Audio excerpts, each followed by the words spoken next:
கர்த்தருடைய மகா பரிசுத்த நாமத்திற்கு மகிமை உண்டாவதாக.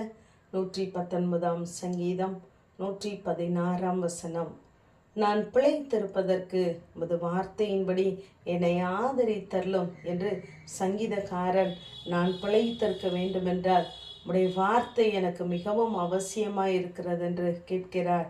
ஏனென்றால் நீரே என் மறைவிடம், நீரே என் கேடகம். உடைய வசனத்திற்கு நான் காத்திருக்கிறேன், உடைய வேதத்தில் பிரியப்படுகிறேன், ஆகவே என்னை ஆதரித்தருளும் என்று சொல்லி கேட்கிறார். நம்முடைய வாழ்க்கையிலும் நாம் பிழைத்திருக்க வேண்டுமென்றால், சுகமாய் வாழ்ந்திருக்க வேண்டுமென்றால் கர்த்தருடைய வார்த்தை நம்மை ஆதரிக்க வேண்டியது அவசியமாகவே இருக்கிறது. அநேக நேரங்களிலே நாம் சோர்ந்து போகும் பொழுது கர்த்தர் தம்முடைய வார்த்தையை அனுப்பியே நம்மை குணப்படுத்துகிறார். என்றோ முறிந்து போக வேண்டிய நாம், எரிந்து போக வேண்டிய நாம், கர்த்தர் இன்றும் நம்மை பாதுகாக்கிறார். நம்முடைய திரி அணைந்து போகாதபடிக்கு, நெறிந்த நாணல் முறிந்து போய் விடாதபடிக்கு கர்த்தர் ஒவ்வொரு நாளும் தம்முடைய கிருபையினாலே, தம்முடைய வார்த்தையினாலே நம்மை தாங்குகிறவராய், ஆதரிக்கிறவராய் இருக்கிறார். ஆகவே அந்த வார்த்தையை மாத்திரம் ஒவ்வொரு நாளும் எதிர்பார்த்து காத்திருப்போம். தெய்வ சமூகத்திலே நிச்சயமாகவே நாம் பிழைத்திருப்பதற்கு அவருடைய வார்த்தையின்படி நம்மை ஆதரிக்க அவர் போதுமானவராகவே இருக்கிறார். ஆகவே தான் சங்கீதக்காரன் அடுத்து வேறு சங்கீதத்திலே சொல்லும் பொழுது, உமது வார்த்தையின்படி என்னை உயிர்ப்பியும், உடைய வார்த்தையின்படி என்னை விடுவித்தரலும் என்றெல்லாம் கெஞ்சுகிறார். கர்த்தர் நமக்காக எந்த வார்த்தையை அனுப்பினாரோ அதை செய்து முடிக்க அவர் உண்மையுள்ளவராகவே இருக்கிறார். யோபு 23 அவரோ வென்றால் ஒரே மனமாயிருப்பார், அவரை திருப்பத்தக்கவன் யார், அவர் சித்தத்தின்படி செய்வார் என்று நாம் வாசிக்கிறோம். அவர் நமக்காக எதை செய்ய வேண்டும் என்று தம்முடைய வார்த்தையை அனுப்பினாரோ அதில் ஒரு நாளும் மாறமாட்டார். நமக்கு குறித்திருக்கிறதை நிறைவேற்ற அவர் ஒரே மனமாயிருப்பார்.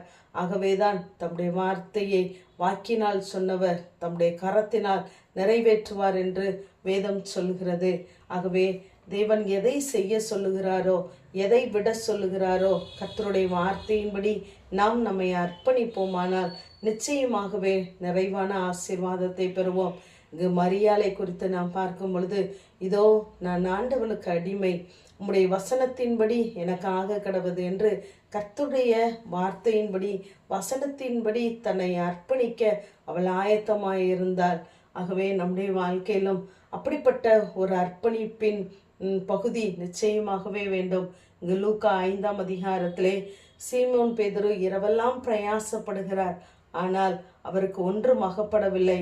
ஆனால் இப்பொழுது சொல்கிறார், ஆகிலும் உடைய வார்த்தையின்படி வலையை போடுகிறேன் என்று சொன்னபோது அங்கு அவருடைய படகும் நிறைந்து மற்ற படகுகளும் நிரம்பத்தக்கதான ஒரு நிறைவான ஆசீர்வாதம் உண்டானது.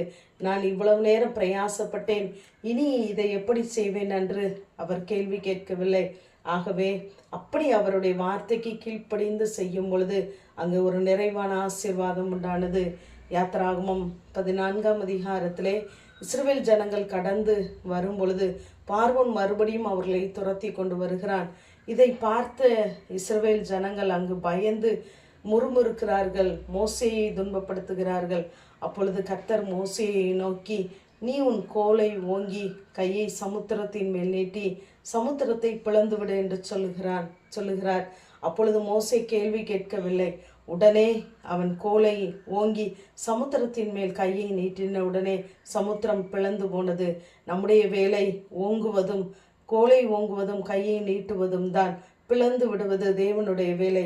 ஆகவே தேவன் எதை செய்ய சொல்லுகிறாரோ அதற்கு நாம் ஒரு கேள்வியை முன்வைக்காதபடி அதற்கு அப்படியே நாம் கீழ்ப்படிவோமானால் கர்த்தர் நிச்சயமாகவே நம்மை கொண்டு செய்கிற காரியங்கள் மிக பயங்கரமாயிருக்கும். நம்முடைய வாழ்க்கையிலே எந்த வார்த்தையை தந்தாரோ அந்த வார்த்தையின்படியே நம்மை ஒவ்வொரு நாளும் ஆதரிப்பார், நடத்துவார். ஆமேன். ஜெபம். பிதாவாகிய தேவனே, குமாரனாகிய இயேசு கிறிஸ்துவின் நாமத்தின் மூலமாய் உடைய சன்னிதானத்திலே வருகிறேன். நான் பிழைத்திருப்பதற்கு உடைய வார்த்தையின்படி என்னை ஆதரித்தரலும் என்ற வார்த்தையின்படி கர்த்தாவே, நாங்கள் ஒவ்வொரு நாளும் இந்த உலகத்திலே வாழ்வதற்கும் பிழைத்திருப்பதற்கும் உடைய வார்த்தையை எங்களுக்கு ஒவ்வொரு நாளும் அனுப்பி தந்து உயிர்ப்பிப்பீராக. ஆவி ஆத்மா சரீரத்தை ஆண்டவரே உடைய வார்த்தையினாலே உயிர்ப்பித்து நடத்துங்க. இயேசுவின் மூலம் ஜெபங்க, எங்கள் நல்ல பிதாவே. ஆமென்.